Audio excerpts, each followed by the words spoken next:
ಅವು ಸರ್ಕಾರಿ ಶಾಲೆಯ ಆವರಣದಲ್ಲಿ ನಿರ್ಮಿಸಿರುವ ವಾಣಿಜ್ಯ ಮಳಿಗೆಗಳು. ಅವುಗಳಿಂದ ಶಿಕ್ಷಣ ಇಲಾಖೆಗೆ ಬಾಡಿಗೆ ರೂಪದಲ್ಲಿ ಹಣ ಬರುತ್ತಿತ್ತು. ಆದರೆ ಅವುಗಳನ್ನು ಬಾಡಿಗೆ ಪಡೆದ ಬಾಡಿಗೆದಾರರಲ್ಲಿ ಕೆಲವರು 1 ವರ್ಷದಿಂದ ಬಾಡಿಗೆ ಕಟ್ಟಿರಲಿಲ್ಲ. ಈ ಬಗ್ಗೆ ಸಾಕಷ್ಟು ಬಾರಿ ಅವರಿಗೆ ನೋಟಿಸ್ ನೀಡಿದರು. ಅದಕ್ಕೆ ಸ್ಪಂದಿಸದ ಬಾಡಿಗೆದಾರರಿಗೆ ಇದೀಗ ಅಧಿಕಾರಿಗಳು ಶಾಕ್ ನೀಡಿದ್ದಾರೆ. ಹಾಗಿದ್ದರೆ ಆ ಮಳಿಗೆಗಳು ಇರೋದಾದರೂ ಎಲ್ಲಿ ಅಂತೀರಾ? ಈ ಸ್ಟೋರಿ ನೋಡಿ. ವಾಣಿಜ್ಯ ಮಳಿಗೆಗಳ ಬಾಡಿಗೆ ನೀಡದ ಬಾಡಿಗೆದಾರರಿಗೆ ಅಧಿಕಾರಿಗಳ ಶಾಕ್.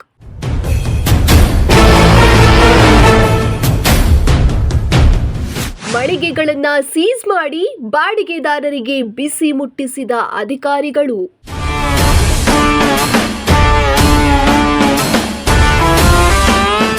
ದಾವಣಗೆರೆಯ ಚಾಮರಾಜಪೇಟೆಯಲ್ಲಿರುವ ಮಳಿಗೆಗಳು.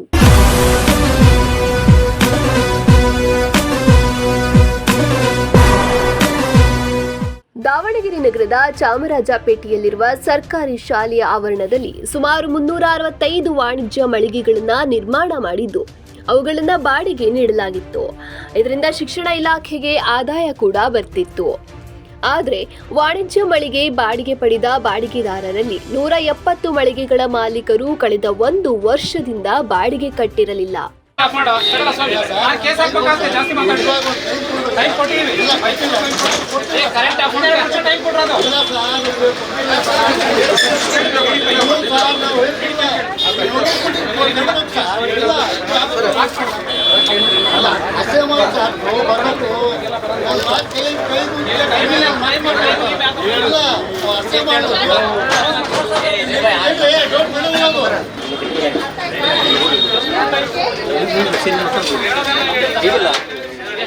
ಈ ಬಗ್ಗೆ ಸಾಕಷ್ಟು ಬಾರಿ ಅವರಿಗೆ ನೋಟಿಸ್ ಕೂಡ ನೀಡಿದ್ದರೂ ಬಾಡಿಗೆದಾರರು ಅದಕ್ಕೆ ಕ್ಯಾರೆ ಅಂದಿರಲಿಲ್ಲ.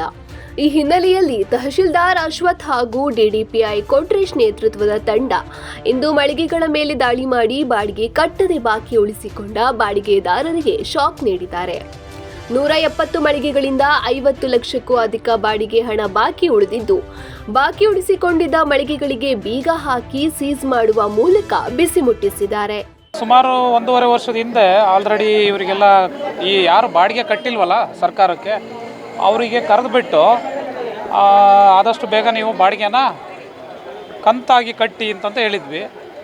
ಆದರೂ ಕಟ್ಟಿಲ್ಲ ಅವರು. ಆಮೇಲೆ ನಾವು 4 ಬಾರಿ ಕಟ್ಟಲಿಕ್ಕೆ ನೋಟಿಸ್ ಕೊಟ್ಟಿದ್ದೀವಿ ಕಾನೂನು ಪ್ರಕಾರ. ನೋಟಿಸ್ಸು 2 ನೋಟಿಸ್ಗೂ ರೆಸ್ಪಾಂಡ್ ಮಾಡಿಲ್ಲ, 3ನೇದಕ್ಕೂ ರೆಸ್ಪಾಂಡ್ ಮಾಡಿಲ್ಲ, 4ನೇದಕ್ಕೂ ಕೂಡ ಅವರು ಕಟ್ಟಿಲ್ಲ ಬಾಡಿಗೆನ. ಹಾಗಾಗಿ ಬಾಡಿಗೆ ವಸೂಲಿ ಮಾಡೋ ಅಂಥ ಒಂದು ಬಾಡಿಗೆ ಯಾರು ಕಟ್ಟಿಲ್ಲ ಅವರಿಗೆ ನಾವು ಅಂಗಡಿಗಳನ್ನು ಬಂದ್ ಮಾಡಿಸ್ತಾ ಇದ್ದೀವಿ ಅಷ್ಟೇ. ಈಗ ಅಂದಾಜು ಈಗ 365 ಮಳಿಗೆ ಇತ್ತು, ಅದರಲ್ಲಿ 200ಕ್ಕೂ ಹೆಚ್ಚು ಜನ ಕಟ್ಟಿಲ್ಲ, ಬಾಡಿಗೆನೂ ಕಟ್ಟಿಲ್ಲ. ಸುಮಾರು 10 ವರ್ಷ 12 ವರ್ಷದಿಂದನೂ ಉಳಿಸ್ಕೊಂಡಿರೋರು ಇದ್ದಾರೆ.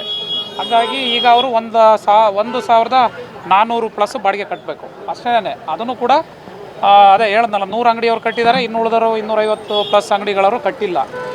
ಹಾಗಾಗಿ ಈಗ ನಮಗೆ ಬೇರೆ ಏನೂ ಆಯ್ಕೆ ಇಲ್ಲ. ಸುಮಾರು ವರ್ಷಗಳಿಂದ ಅವಕಾಶ ಕೊಟ್ಟಿದ್ರು ಕೂಡ ಮಾಡದೇ ಇರೋದ್ರಿಂದ ಈಗ ಈ ಕ್ರಮನ ತಗೊಳ್ತಾ ಇದ್ದಾರೆ.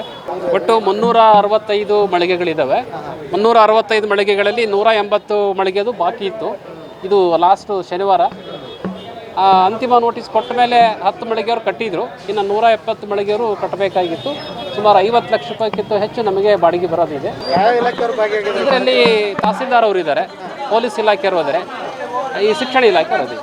ಬಾಡಿಗೆ ಬಾಕಿ ಉಳಿಸಿಕೊಂಡ 170 ಮಳಿಗೆಗಳ ಮೇಲೆ ದಾಳಿ ಮಾಡಿದ ಅಧಿಕಾರಿಗಳು ಆ ಮಳಿಗೆಗಳಿಗೆ ಬೀಗ ಹಾಕಿದ್ದಾರೆ.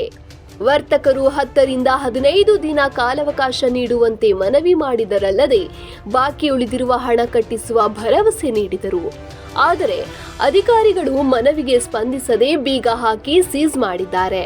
ಈ ಮಳಿಗೆಗಳಿಗೆ ಅಗತ್ಯ ಮೂಲಭೂತ ಸೌಲಭ್ಯ ಇಲ್ಲ, ಅದನ್ನ ಕಲ್ಪಿಸಿಕೊಡುವಂತೆ ಜಿಲ್ಲಾಧಿಕಾರಿಗಳಿಗೆ ಮನವಿ ಮಾಡಿದ್ದೇವೆ. ಅಷ್ಟೇ ಅಲ್ಲದೆ ಬಾಕಿ ಉಳಿದಿರುವ ಹಣವನ್ನ ಆದಷ್ಟು ಬೇಗ ಕಟ್ಟಿಸುವ ಭರವಸೆ ನೀಡಿದ್ದಾರೆ.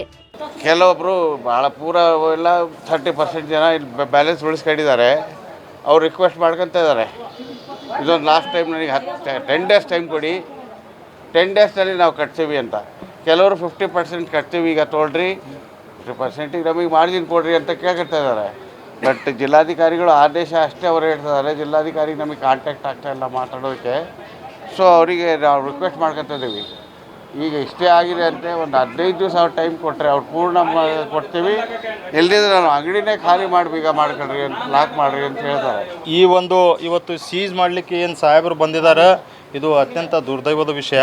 ಯಾಕೆ ಅಂತ ಅಂದರೆ ಈ ಒಂದು ಕಾಂಪ್ಲೆಕ್ಸ್ಗೆ ಇಡೀ ರಾಜ್ಯದಲ್ಲಿ ದೊಡ್ಡದಾಗಿರ್ತಕ್ಕಂಥ ಕಾಂಪ್ಲೆಕ್ಸ್ ಒಂದು. ಎರಡನೇದು 50 ವರ್ಷದ ಇತಿಹಾಸ ಇದೆ, ಇಲ್ಲಿ ವ್ಯಾಪಾರ ಮಾಡ್ತಾರೆ ನಮ್ಮೆಲ್ಲರ ವಂಶಸ್ಥರಿಗೆ. ಮೂರನೇದು ಈ ಕಾಂಪ್ಲೆಕ್ಸನ್ನು ಕಟ್ಟಿರೋದು ಯಾವುದೇ ಒಂದು ನಯಾ ಪೈಸಾ ಸರ್ಕಾರದ ಅನುದಾನ ಅಲ್ಲ.